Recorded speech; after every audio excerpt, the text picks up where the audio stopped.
పేపర్లలో రాసుకోవడం, టీవీల్లో తిట్టుకోవడం ఇవన్నీ ఒక ఎత్తు. ఇప్పుడు సినిమా ఒక మాధ్యమం కిందన వాడుతున్నారు. ఓటీటీ ప్లాట్ఫారాలు ఒకటి కింద వాడుతున్నారు. తెలంగాణలోనే పాటలతో ఎదురోళ్ళని విలన్లను చేస్తారు.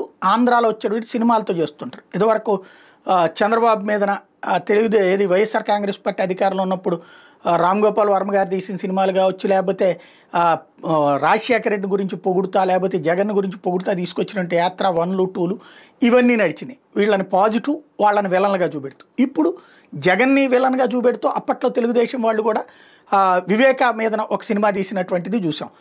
అదే సందర్భంలో ఈ మధ్యన వివేకాకి సంబంధించి అసలు ఏం జరిగింది అన్నటువంటి కోణంలో వీళ్ళు ఇంకో ఓటీటీ తీసింది చూసాం. ఇప్పుడు వచ్చేటప్పటికి ఇంకో పక్కన అదేదో మైసభ అంటూ వీళ్ళిద్దరు క్యారెక్టర్ల గురించి ఇంకొక ఇది చూస్తున్నాం. అంటే ఇక్కడ ఉన్నటువంటి ఒరిజినల్ వాటిని ఆ టైప్లో తీసుకొస్తున్నారు.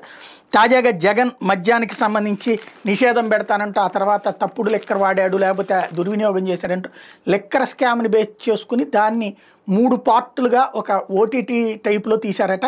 దాన్ని బాగా ప్రొజెక్ట్ చేసేటటువంటి ప్రయత్నం, అంటే జగన్ని విలన్గా, జగన్ దుర్మార్గుడిగా చూపించేటటువంటి సినిమా టైప్లో అవి ప్రొజెక్ట్ చేస్తున్నారు ప్రస్తుతం.